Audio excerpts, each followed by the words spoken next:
An Arkansas pastor by the name of Jeff Crawford thinks that a woman has no right over her own body because it doesn't actually belong to her. During a Sunday sermon at Cross Church about the dangers of porn, yes, the dangers of porn, that's a thing, Crawford actually likened the issue to abortion rights. Now, I'm going to show you a little bit of that clip right here. Let's watch. Let me tell you what we have done. We have bought into what I want to call this morning theological dualism. Theological dualism, you're like, okay, Jeff, you just went like seminary on me. What are you talking about? All right. Theological dualism. This is the idea that you can separate what goes on with our bodies from what goes on with our soul or spirit. So it's kind of like, I can go to church. God can forgive my spirit. He can save my soul. I'm on my way to heaven. But my body's mine. And there's really no link between my body and my spirit. And Christians buy into this, by the way. Christians buy into this. It's kind of like, hey, I'm going to get a new body one day.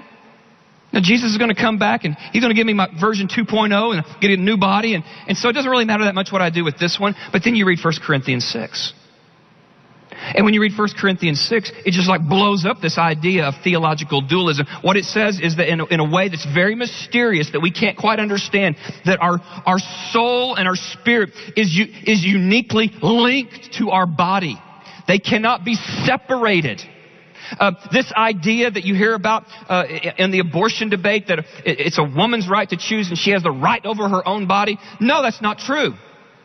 We carry that over even into our own lives. It's kind of like, my body's mine. I can do with my body what I want to do with it. I can take it wherever I want to take it. I can put into my body what I want to put into my body, and we don't get that when you read 1 Corinthians 6.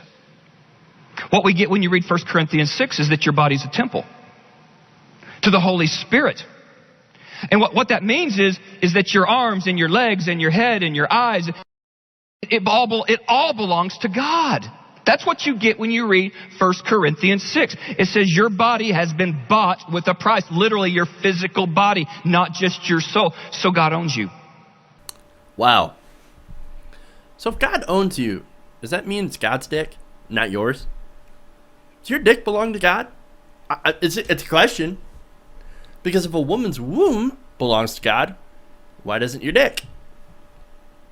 Look, if you believe that in the case of women, that they don't control their own reproductive organs, then I guess us guys, well, and specifically you, Jeff Crawford, well, you don't own your dick either. So I guess hands off, right? No masturbating for you. Now, let me count the people who are not in favor of masturbation. Right, no one. Everybody's in favor. Whether or not you admit it, you're in favor of it. So back to this argument on abortion, right? So your body belongs to God. You have no control over it because, hey, it's not yours. Gotta watch what you put into it, right? No shrimp for you. By the way, that actually isn't a Bible. But I thought we had free will. There's a whole pesky thing of free will. You can do whatever you want, but apparently you can't. Well, what is it? It's one of those contradictions. But when it comes to abortion, once again, he tried to liken that to abortion, right? It's not your body. You can't make your decisions, not your choice. Well, it's kind of funny because God actually endorses abortion. In Numbers 5:11-21, the Bible clearly lays out a way to test if your wife has been unfaithful and is pregnant by another man.